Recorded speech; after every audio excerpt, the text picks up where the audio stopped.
But let's assume that you're right. What's to stop the next guy from using this new power that you gave the government to doing harm to their own people? Because that's what's happened throughout history.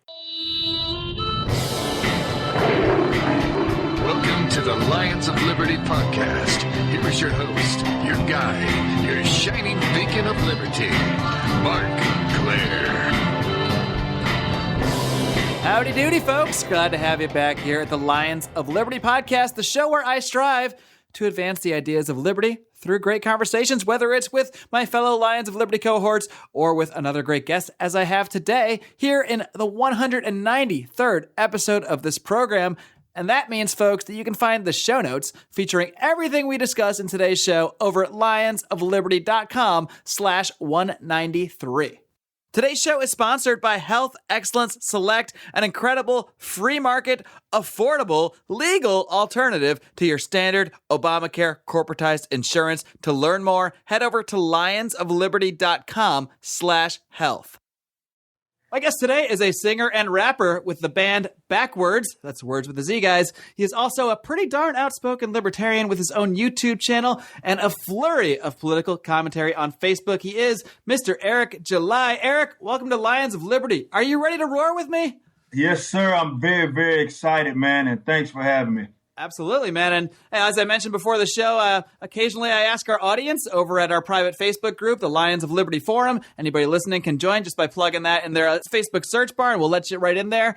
And a couple people suggested your name. I looked you up, and here we are, just like that. It's magic. So everybody out there listening, you can influence this show. And before we get into a lot of the stuff you post about now, a lot of the stuff you put videos out about, I want to kind of get to know you a little bit better. And I know you didn't always hold the beliefs that you have right now, the beliefs of individual liberty and libertarianism, voluntarism, all sorts of different words for it. But can you first start off sort of telling us a bit about yourself and what your political beliefs were like before discovering the ideas of liberty, and then maybe get into sort of what led you down this current path you're on? Yeah, absolutely. Well, my story is very, very typical as far as, I guess the beliefs that I had adopted early on in life. Like a lot of African Americans, is kind of, we're pretty status. Vote Democrat, support Democrats. They're the ones that want to care about you, yada, yada. So it's very, very typical. Grew up with that kind of alignment. And even initially actually campaigning for Barack Obama out of Memphis, Tennessee. And that same year, actually, he got elected. I ended up picking up a Thomas Sowell book. I was at the University of Memphis at the time, and, I got to kind of, reading a couple of economics books, taking like micro, macroeconomics, and I wanted to learn more about the subject. And I was still kind of stuck in my box. And I was like, hey, what are some black economists that I can look into? And I looked into Thomas Sowell, and I read his basic economics book, and it completely changed my life. Because everything that I had believed before, the way he's able to break it down from not just an economic standpoint, but from a socioeconomic standpoint, and how government has negatively influenced a lot of what we see today in our black communities. And it really just changed my life. So, one thing led to another. I didn't kind of have a word for what I was, but the more I started reading up on econ in general, the great Walter Williams, Thomas Sowell, and that led me to, obviously I more so aligned with Chicagoism, but I got to get into Austrian economics. So started learning about, the Mises, the Hayeks, Rothbard, and that, turned me into a full-blown ANCAP, because the more I started learning more about economics, the more I started hating government. So most definitely I would say econ was one of these subjects that really led me to individual liberty, and really just Thomas Sowell is the guy that I give credit to, and the guy that really just kind of reading Basic Economics, that book, as well as some others, but Basic Economics is the one I like to point to. And it really just changed my life and led me down this path for sure. Do you remember specifically like any major revelation you had reading Thomas Sowell's work where you just had to put the book down for a second and say, oh my God, hold on, this goes against everything I ever believed, everything I ever saw? Is there anything that stands out to you? Absolutely. I mean, in his first couple of chapters in that book, he actually talks about like scarcity. And that's something when I was taking economics, I really didn't, or just learning about it, I guess, definitely in high school, I really didn't learn about it. But what you do learn about, you didn't learn about really scarcity and how that is probably the most important thing. And when you look at economics and how, scarcity, it really doesn't matter what it is.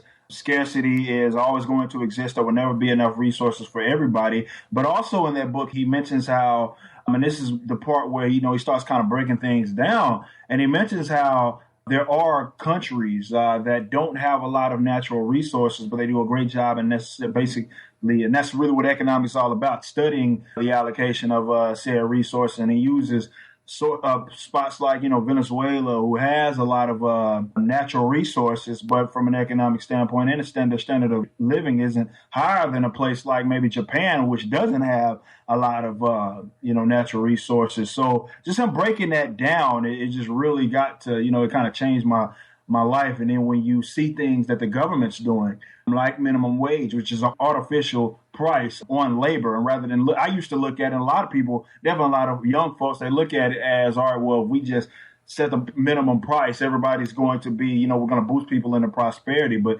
Thomas Sowell explains how all it is just an artificial price on labor. It doesn't help in any way, form, shape, or fashion. So when he just explains things, rather than a lot of people, definitely the politicians, they approach it from an emotional standpoint. And another thing he mentions early on in the book is that your emotions has absolutely nothing to do with, little to do, I guess, if you want to consider, the emotional aspect and people wanting to better themselves, and approach that's really more Austrianism. But most definitely, emotions really have little to do with economics. So he did a great job in the first initial chapters in really explaining that for me.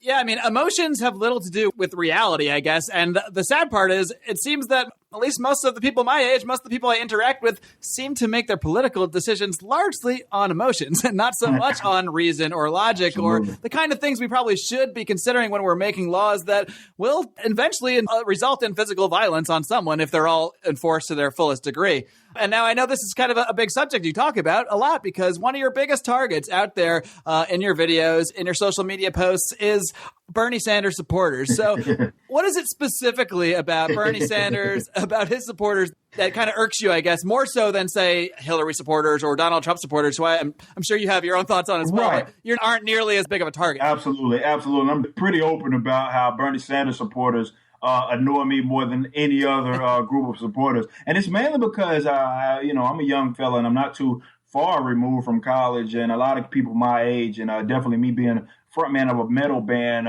which any musical genre really leans hardcore to the left, and these guys really support Bernie Sanders.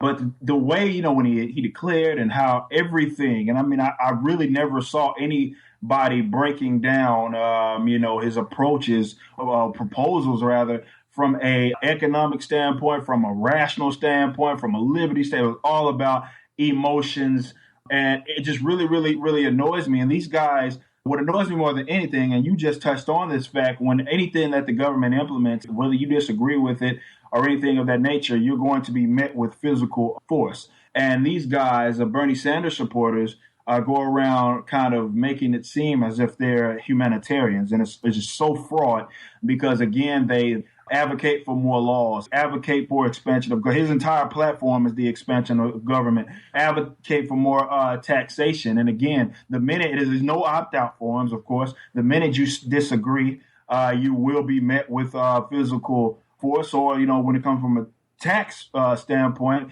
they will confiscate your, private property, whether it be your money or your physical belongings. And if you resist, you'll be met with physical force that could, indeed result in your death. We saw that with Eric Gardner. I hate to pull that out of the bag, but he got choked out for, selling untaxed cigarettes. And this is how taxation works. This is how laws work within government. And for these guys to go around acting as if they're humanitarians, they care about the poor and all of that, they care about everybody, yet want to really expand coercion and threats of violence on peaceful people, I just can't let them get away with that.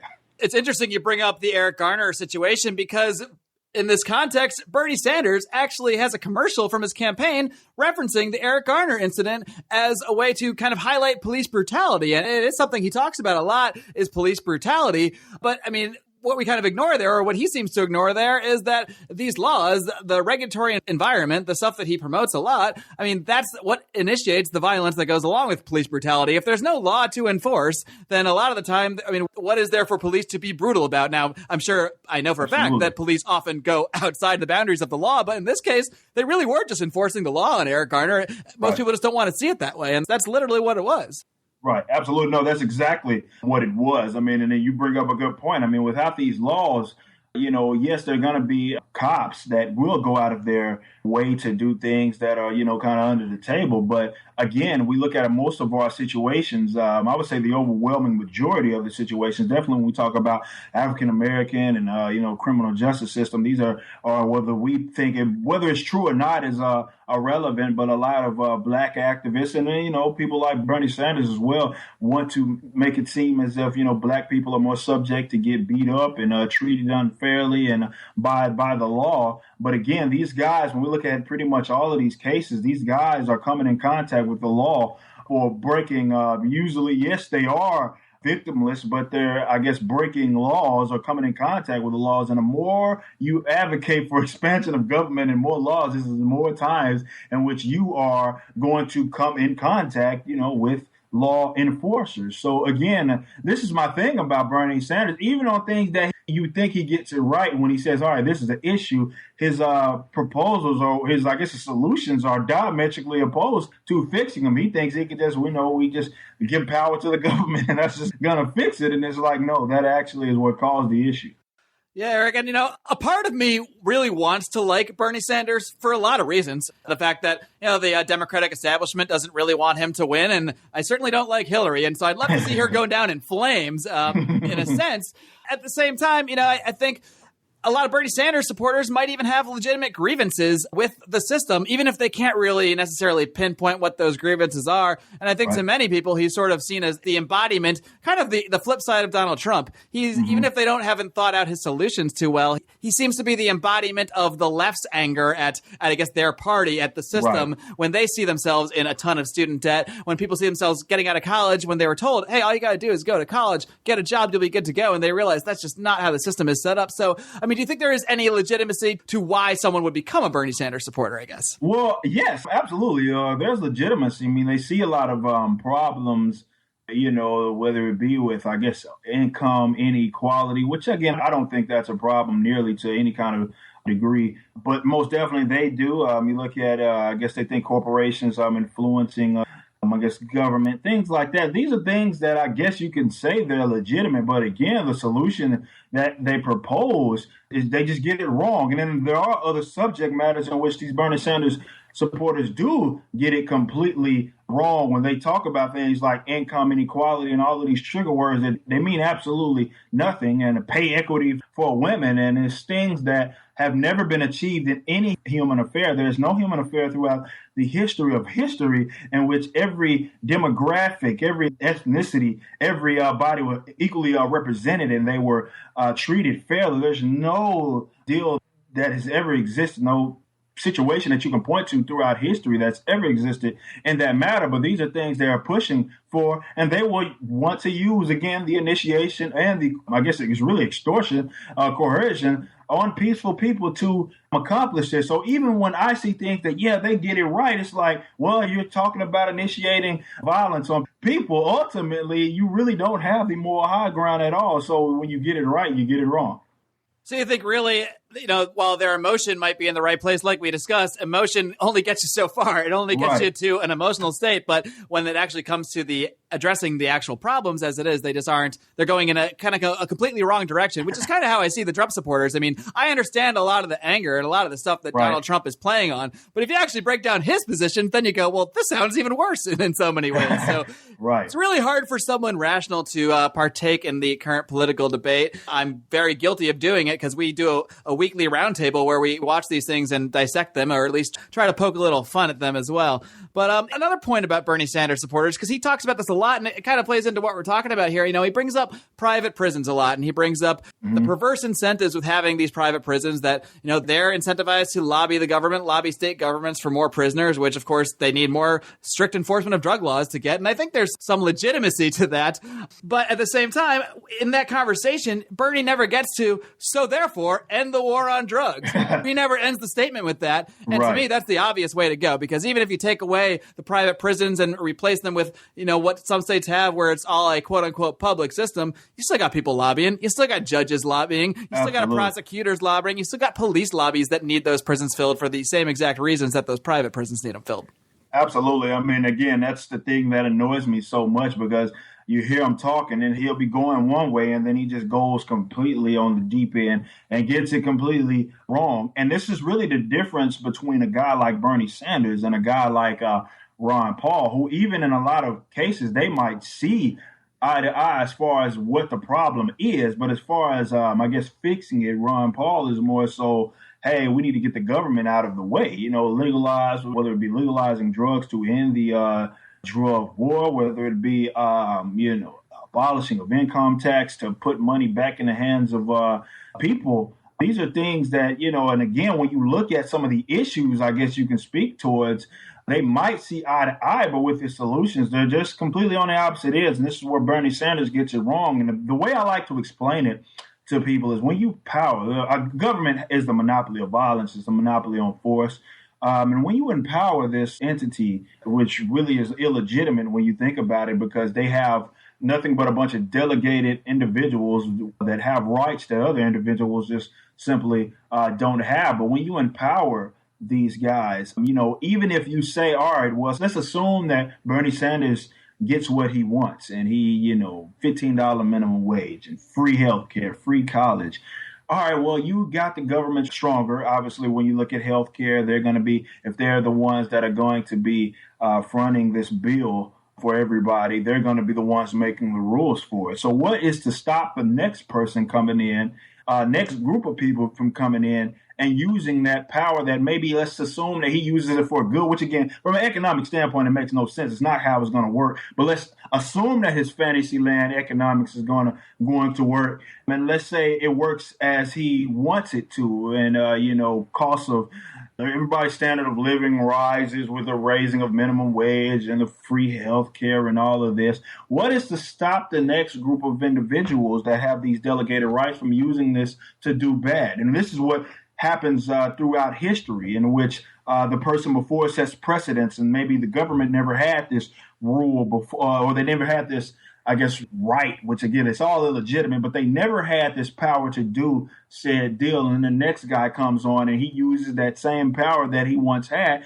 and he completely annihilates millions of people, leads to whether it be famine, starving. This is historically, again, this is just fact. This is what has happened historically. There's nothing stopping them from doing it. And this is what I tried to get Bernie Sanders supporters to understand. Again, they are incorrect. Don't get it twisted. They're incorrect in their assessments when it comes from the economics. But let's assume that you're right. What's to stop the next guy from using this new power that you gave the government to doing harm to their own people? Because that's what's happened throughout history. Well, that's exactly right. And I think we can kind of evidence that by something that Bernie mentioned recently in a debate, or that was brought up in a debate. And look, Bernie Sanders may very well be a nice guy. He might be well-intentioned with all of his suggestions and everything he promotes. As far as I can tell, he's held these beliefs all of his life. So I have no reason to believe he's being anything but genuine. But I mean, the fact that he praised Fidel Castro not only 30 years ago, which some people will say, oh, that was forever ago. In this past week's debate, he reinforced that, that he agreed with a lot of what Castro did, and how you can be that much disconnected from reality. I have no idea. I know people that have been to Cuba. I know people that have fled Cuba. Trust me, it's no picnic. It's not a place people want to be. When people are fleeing from a place on rafts made out of wood and risking literally getting eaten by sharks to escape somewhere, we might want to rethink some of the policies. And the fact that he's that disconnected to still support Fidel Castro with all this evidence out there, it's mind-blowing. Absolutely. It is absolutely crazy. And again, that's a great point that you mentioned. I mean, people fleeing this country from the, policies and things that he implemented. But again, this has historically been the case. I don't think there's been too many, whether it be dictators or socialist governments. When you think about the USSR, whether even Hitler, these guys campaigned having great intentions. Great intentions. They're saying, well, we're going to help the people and all of that. And again, it's ended up historically in the annihilation of millions of people, the deaths of many of people. And this is what has historically happened. And I thought the point to learning history was to avoid it from happening again. But again, when you have guys like him, they think, oh, this time it's going to work. This time it's going to work. And it's like, even though history has proved that the complete opposite, that it never works. And if it does, it only works temporarily. And then the next guy comes along and again, he uses it. And this is what's the danger of government. And people are so, and it's kind of to touch on this point, it's kind of off subject, but people are so wanting to, give government, or they say that less government rather is so dangerous. People are going to run wild and corporations this, corporations that. And I'm like, do you not think that whether it be these powerful people, rich people, do you not think they're smart enough to utilize things such as government? Whether it be through lobbying, whether it be through bribing people, politicians to implement laws that are going to greatly benefit their business and greatly hurt the smaller businesses.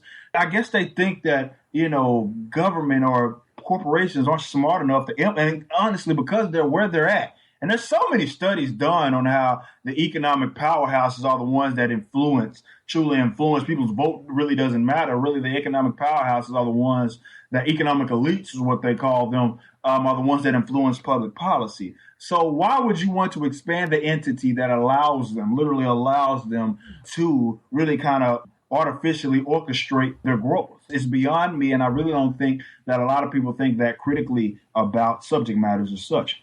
Yeah, I mean, like I said, people don't tend to think about the economics of the things. And myself, I don't like to focus on economics per se, because to me, the reason I support liberty isn't really about what some graph or chart told me. Right. It's because of the morals of it. And to me, it's simply wrong to, use government simply to get things you want. And we can have the whole debate about ANCAPism or anarcho-capitalism versus minarchism and all that stuff. But to me, if government is to exist, if it is to be here, it should do it the only one thing, and that is protect individual rights. That is to protect our property. Absolutely. It's not just to, get what you want from everybody else. And the problem is now we have so much inequality, and that's for a lot of reasons. I mean, we have many industries that are completely cartelized, the medical industry being probably the biggest one. And it's no shock that that's the area where people are calling for the government to help, to come in to save the day, without quite making the connection that it's these same organizations that have created the situation that we're in. So I'm not sure what the solution is to this disconnect, other than to continue to talk about it. And that's why I do this show, and that's why I have you on here today. Right. And Eric, in order to keep this show going, I've got some bills to pay. I got to keep the lights on here in the Lions of Liberty studios. So I want to take a quick minute to give a shout out to our great sponsors over at Health Excellence Select.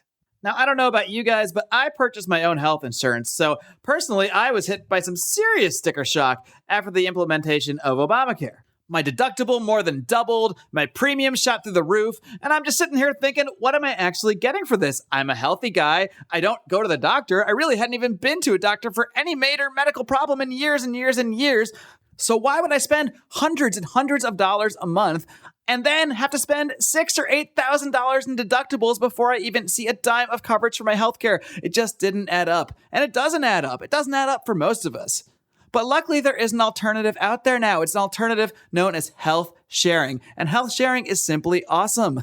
I've gotten paid for every single medical bill I've submitted in full, 100%. This is not a joke. After I spend $500, I get everything else back. And our friends at Health Excellence Select have kicked it up a notch. They'll do all the work for you. They will find your doctors. They will set appointments for you. They'll provide you 24/7 access to doctors via Skype, so you don't even need to go to a doctor or pay a dime half the time. Health Excellence Select is truly revolutionary, and you guys are doing yourselves a disservice if you do not look into this amazing alternative to your standard corporatized Obamacare health insurance. You can learn more by heading over to lionsofliberty.com/health, or if you're ready to sign up, you can directly call my representative, Jeff Cantor, at 440-283-6849. Tell him Mark from Lions of Liberty sent you.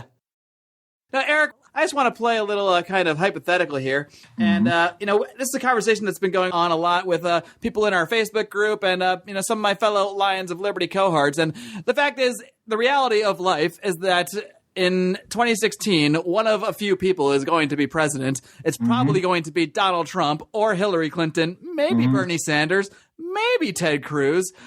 So considering all these scenarios, I know you focus on Bernie Sanders so much, but a lot of these other people, their policies and their even personalities could be equally, if not more, dangerous. So absolutely, who do you think would be, I guess, the worst case scenario? Do you think that Bernie's the actual worst case scenario? Or? I think Bernie is, hands down. And this is because his entire platform is, I don't care. I really don't. I'm not one of those guys that looks at what a guy says and, becomes Lord. And even if he gets it right that this is a problem, I have to look at your solutions. And when I look at his solutions, he's completely wrong on just about every single account. So I think he's the absolutely worst guy that we could elect.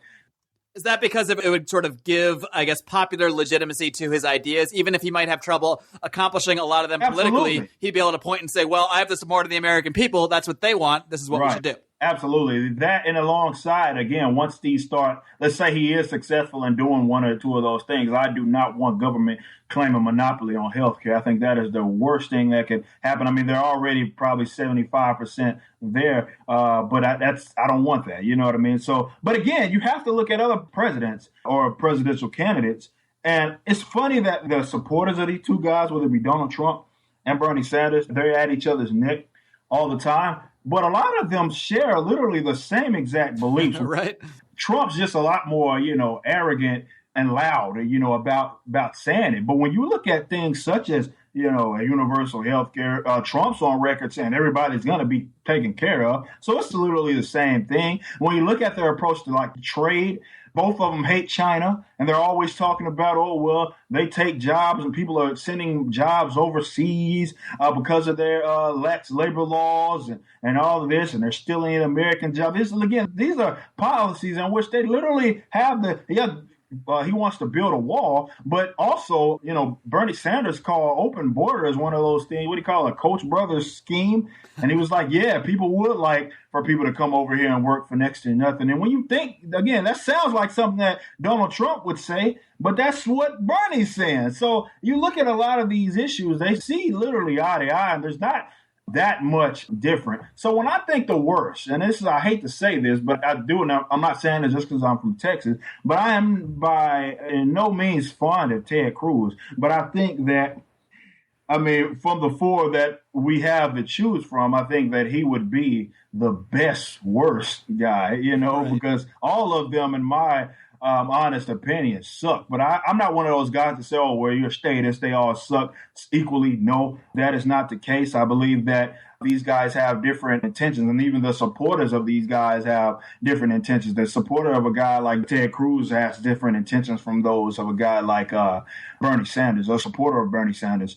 I would say Ted Cruz is the guy that, honestly, if you held a gun to my head, I'd probably take the bullet rather than having to vote for one of them. But I guess if I had to say, just for the sake of the conversation, I would say Ted Cruz, because he does get it right. I hate that he didn't. He claims that he wants to audit the Fed, but he did miss Rand's vote on it, or he missed a vote on Rand's bill. But he does say that he wants to abolish the IRS. He wants to audit the Fed and all these things, whether it be true or not. That's a different conversation. But even from a taxation standpoint, I believe, looking at his tax plans, him and Donald as well, fairly low compared to the other candidates. So when you look at things, I think I always approach things from an economic standpoint, and I think from an economic standpoint, from a liberty standpoint, if you're looking at the worst of the evils, and I don't believe in necessarily voting for the worst of the evils. I do not believe in that, the best of the two evils. But I would say Ted Cruz is probably the guy. Yeah, it's like, man, part of me wants to sort of like Ted Cruz because he does play up to that liberty voter, and it's at least someone is paying lip service to it in some way at this point. He is very legitimately good on the Second Amendment, so that's something that I do like. And then as soon as I think, maybe not so bad, he has to go and say, well, I kind of want to see if sand will glow in the Middle East, and I want to carpet bomb people. And then I go, God, I can't do it. I can't support somebody that says these things. I just can't. Right. I'm right there with you. It's things that he gets it completely wrong. But again, I always look at voting records and deals like that. And at the same deal. Bernie Sanders he does not have a voting record that shows me that he would do the opposite of what a Ted Cruz would do or Donald Trump. Or anything like that, because I'm looking at him every which end. Against the Iraq war, he wants to say, I was against it, but then you voted to fund it almost at every end. You voted to fund other war efforts, literally. So he doesn't show me that he would, not make the sand glow. So right. He might not say the sandal glow, but if you send those same bombs over, it's the same idea. Right, exactly. So again, it's a tough situation, definitely for the liberty voter and just the person that stands up for liberty in general, whether it be a guy that votes or not votes. It's a tough election right now. I mean, it sucks to see, 3 years in a row we had a more-minded liberty candidate. In 2008 and 2012, we had Ron Paul. And then, recently we had Rand. And it sucks to see these guys lose. But I do encourage liberty voters and guys, supporters of liberty, that if you are going to participate in the political process, I believe it's more wise for us to attack it from a local and maybe even a national congressional standpoint. And getting guys, you got guys like Massey and Rand Paul and all these supposedly libertarian Republican guys that are in there. And that supposedly in there makes me think you might be a little bit skeptical about some of these guys. Well, I'm not necessarily skeptical. I don't want to say I'm skeptical, but I just can't full blow say that, this guy is a libertarian. But definitely, a lot of these guys that haven't necessarily showed that they aren't. When you look at some of their, voting records and things of that nature. Again, I don't think there's no perfect libertarian in existence that runs for office. So, yes, there's going to be some things in which you'll say, well, he got it wrong. Massey got it wrong. Rand Paul got it wrong, definitely early on in his congressional career. But most definitely, I do like the fact that we do have guys, that kind of representation in the House, that type of representation in the Senate. Even though I am a full-blown ANCAP, I would love for the government to be abolished in its entirety. I'm more of a practical one. I will always support a guy like a Ron Paul who wants to come in and has every intentions of scaling back on government. And I think if we definitely focus more so at the local level, those guys, if you do participate in the political process, you can help getting those guys elected who have every intentions of putting money back in your pockets. I do think that as libertarians, we're going to do a lot more justice to ourselves and our movement by kind of focusing on that rather than immediately trying to get the libertarian in the presidential, seat. It's just, in the Oval Office, it's just not going to happen. Well, sure. I mean, I don't know if you saw, there was recently a libertarian debate that was live streamed from Missouri, and there's one of the guys running, Darryl Perry. He's an anarchist, and that's all well and good. But, his major platform is that he wants to abolish the United States government, which he declared to be the largest terrorist organization in the world. Now, I'm not saying there might not be legitimate arguments to that in some way, shape, or form, but as a campaign platform, I'm sorry, it's not going to go over well. It's just not. Right. No, you're completely right. And that's why there's a lot of, the libertarian elitists who knock Rand Paul a lot was because he just wasn't libertarian enough. And I'm like, you guys have to consider, man, if we are to advance this movement, definitely by way of participating in a political arena, we have to be more practical. But yeah, I do believe that there's room to say things like you want to abolish this program, to abolish this apartment. And you do not have to completely abandon your principles to, be reasonable with it. I believe that you don't. But again, my thing is that I don't. And this is really, if I could get one message out there to my fellow libertarians, that the infighting it does us in the door, because we get situations like a Rand Paul, and rather than getting behind him, we say he's not libertarian enough, or he's a statist, or he's a this and he's a that. These guys are talking as if, libertarians are the majority. We're not the majority in any way, shape, or form. There are hardcore statists who have every intention of expanding the government. So, which is why I don't even like to engage, even though I'm an ANCAP, I don't like to engage in conversations with monarchists who try to bait me into that conversation. I will tell you straight up, I'm not about to have that conversation. We'll have that conversation when the government scales back. We can have that conversation. But until then, we have the enemy. We aren't enemies. ANCAP and the monarchists, we aren't enemies. The enemy is the guys that are openly getting out there and wanting to expand government, start intruding on people's liberties. Those guys are the enemy more so than the the minarchists or the libertarians that are conservative leaning libertarians, or vice versa, libertarian leaning conservatives. I just don't see those guys as the enemy, and I'll go out of my way to make it a point to say, hey, the infighting gets us absolutely nowhere. And even funnier, I mean, like, you look at guys like the Austrian economists that are very prominent in like anarcho-capitalist movements. Rothbard, he encouraged people. He said that the only way that we're going to really influence this from a major scale is to participate in the political process and be reasonable with it. So it's funny that a lot of these guys who are voluntarists or claim to be voluntarists are calling people statists, and the guys that they absolutely praise, whether it be Mises. Well, Mises actually called anarchists, a derogatory name. But either Rothbard, he had said that, participating in the political arena is what we have to do. So I'm always about being practical rather than being irrational. Now, Eric, one more thing I want to touch on before we wind things down here is an area I know you're extremely passionate about, and that is your music. And first of all, you can feel free to tell people about your band, about Backwards, but also I'm really curious about how your political beliefs, if at all, have influenced your music, your lyrics, and all that stuff. Oh, absolutely. Well, again, I was in a band called Fire from the Guys on the Rise Records right now, and it was a fallout between me and those guys. A lot, some of that, not a lot, but some of that did have the direction we were going. And it was a great situation in which, when I left and formed Backwards with the other individuals, it did allow me to, once the first song it didn't really touch a lot on libertarianism, but by the third single, we were talking about, politics and more so libertarianism and things of that nature. So my thing, and I feel like with libertarians, where we lose is that we have not infiltrated entertainment. We have a lot of intellectuals, whether it be, no matter what, whether it be minarchists or anarcho-capitalists, whether it be Lou Rockwell, Ron Paul, guys that will get in suits and ties and really speak very intellectually about anarcho-capitalists. And maybe that's for a guy like me, I'll find that attractive. But for a lot of guys, they're not going to sit down and read Basic Economics by Thomas Sowell. They're not going to sit and read Anatomy of State by Rothbard. They're not going to read this. Everybody's not going to be a nerd, so we can't just talk to the nerds. Right, exactly. So my thing is, I was looking, just thinking, I remember about the third single, like, where's the libertarian representation? I know in metal, it's just really not there, but where's the libertarian representation in music and entertainment?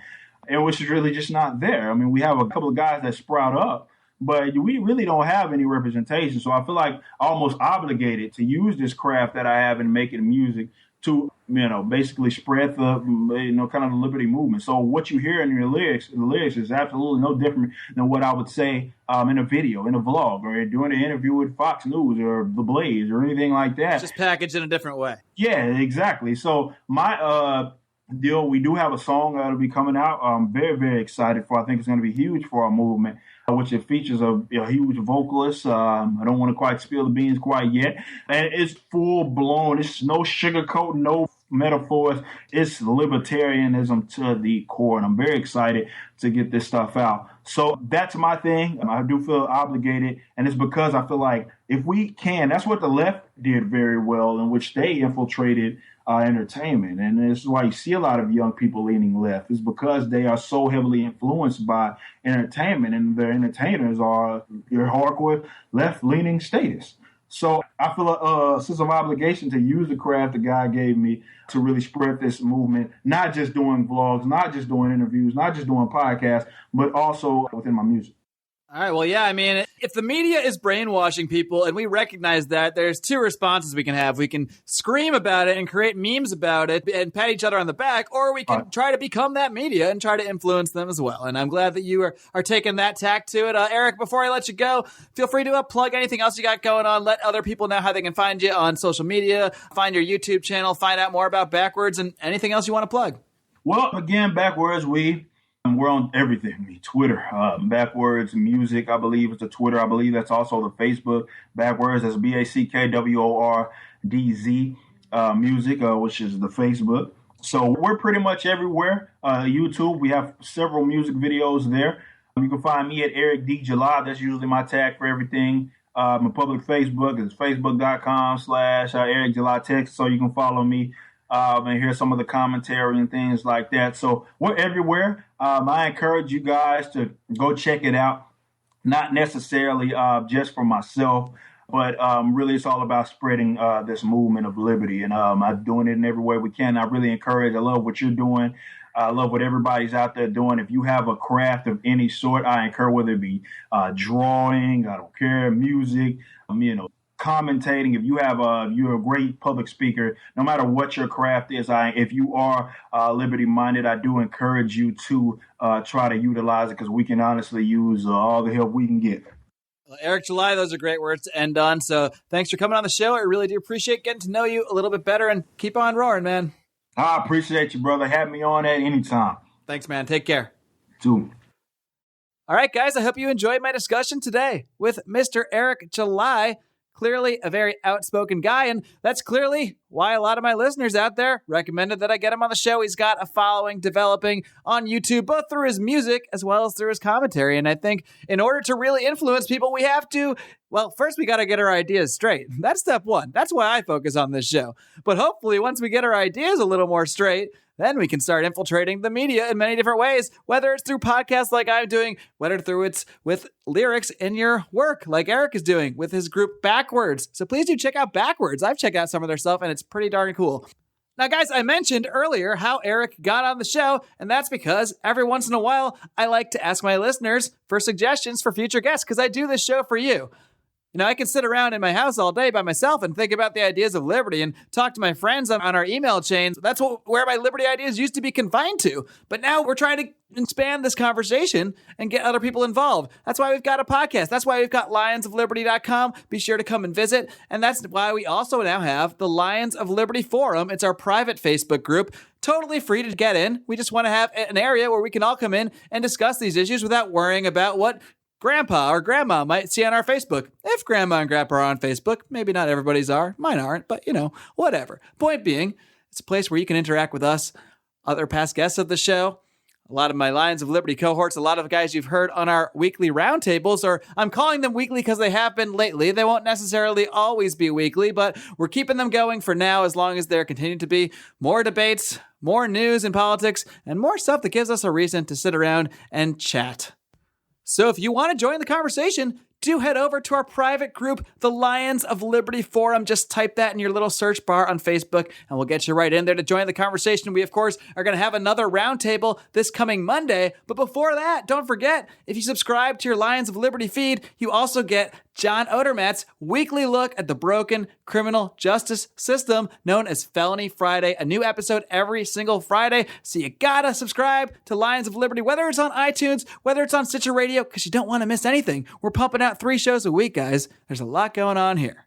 And if you like what we have going on here, there's a lot of ways you can help us. First and foremost is going over to iTunes, going over to Stitcher, hitting that subscribe button, but don't stop there. We also need you to go and leave us a great review and a 5-star rating. This is the kind of stuff that really helps boost our show in the rankings. It helps with iTunes' crazy algorithm of how they know which shows to promote to more people. And of course, our goal is to expand this conversation, get more people talking about the ideas of liberty. So that's one way you can help. Another way, of course, is to share this thing. You can share it on your social media, on your Facebook, on your Twitter, email it to mom and dad, whatever you got to do to get the word out. We appreciate the help. Until then, folks, until next time, live long and live free.